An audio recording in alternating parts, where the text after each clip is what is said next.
주님께서 여러분과 함께 루카가 전한 거룩한 복음입니다.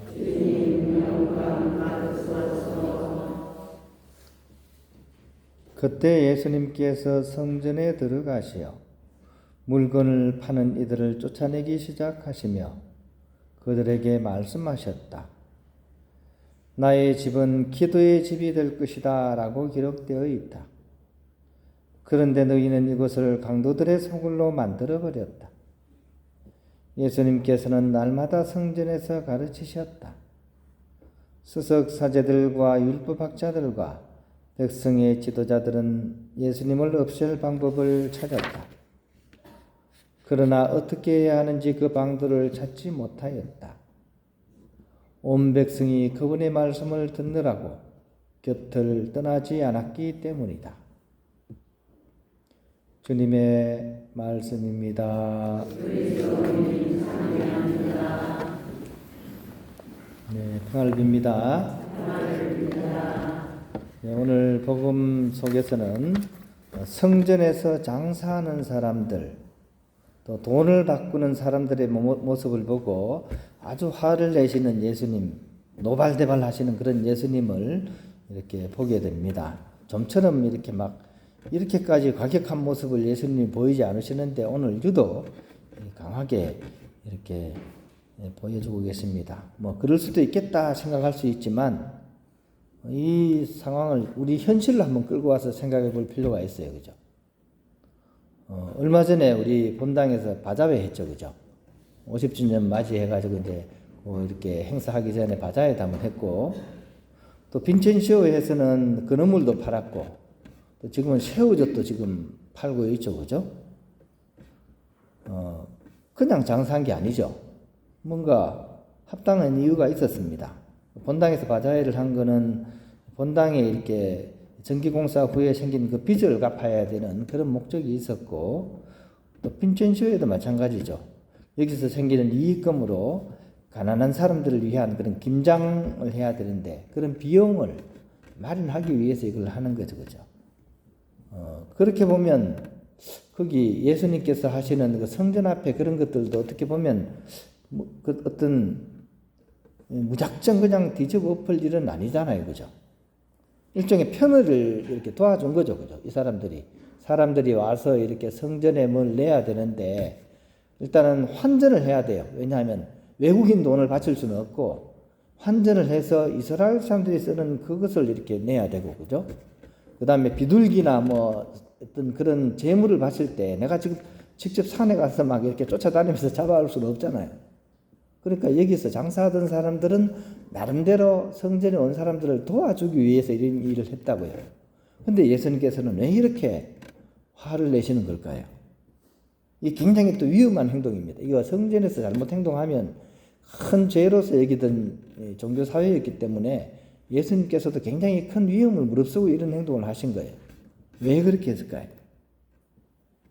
그 이유는 처음에는 편의를 위해서 사람들에게 이렇게 하던 일들이 본질을 벗어났기 때문입니다. 본질을 벗어나서 이익을 위한 거래로서 변질이 되게 될 때 이것은 하느님의 성전을 뿌리부터 오염시키기 때문입니다.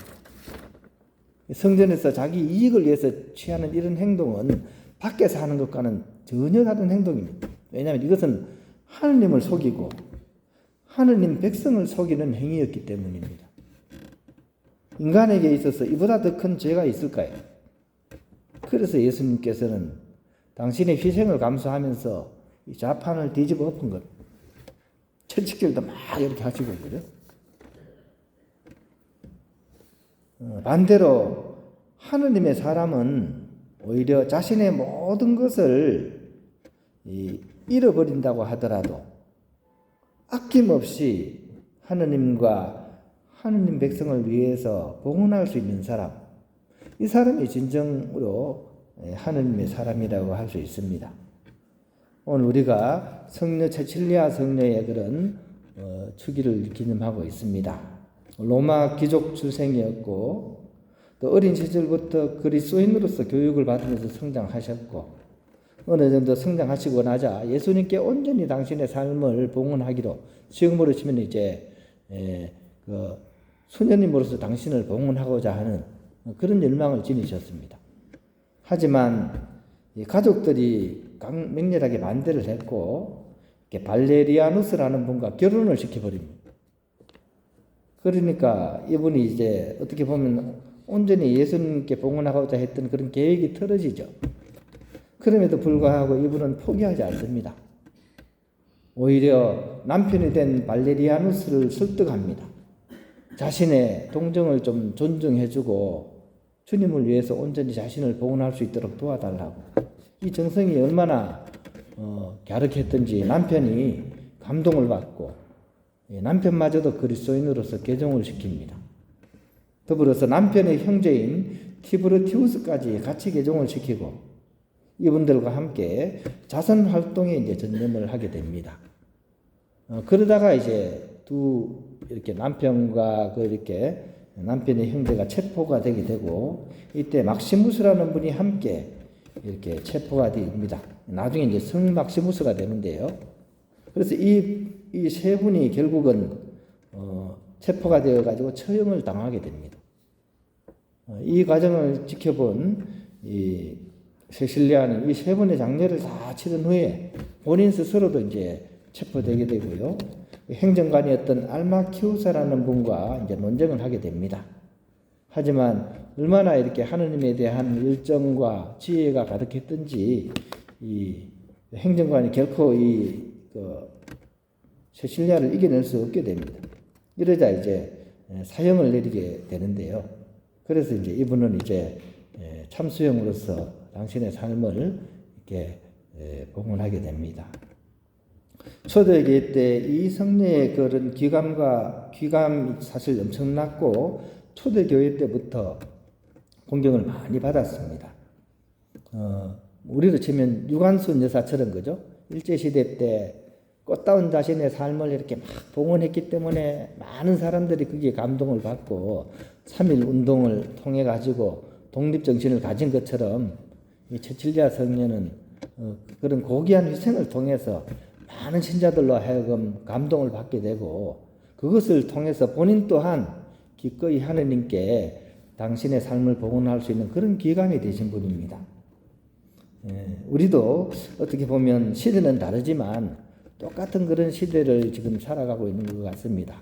우리가 사는 시대는 하느님은 드디어 사람들의 관심 속에 없어진 시대를 살아가고 있습니다.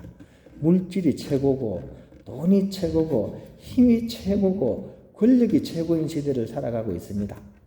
또 저마다 자기 욕심으로 점철돼서 그것을 위해서 사람들이 살아가고 있는 이 시대입니다. 이런 시대에서 상황 속에서 우리는 과연 어떻게 살아야 될까요? 오늘 세실리아 성녀는 당신의 삶을 온전히 봉헌하면서 결국 우리가 추구해야 될 것은 이 세속적인 것이 아니라 하느님과 하느님의 진리라는 것, 또 하느님 백성에게 당신이 바칠 수 있는 그런 거룩한 사랑을 바치는 것이라는 사실을 당신의 순교를 통해서 보여주고 있습니다. 우리 또한 세례받은 하느님의 자녀들입니다. 세상의 그런 유혹과 어려움 속에서 변질되지 말고 충실히 살아서 하느님께 영광을 드리고 또 많은 사람들에게 귀감이 되는 마르티리엄, 즉 증거자, 순교자의 삶을 살아갈 수 있도록 오늘 이 성례의 삶의 모범을 눈여겨볼 수 있어야겠습니다.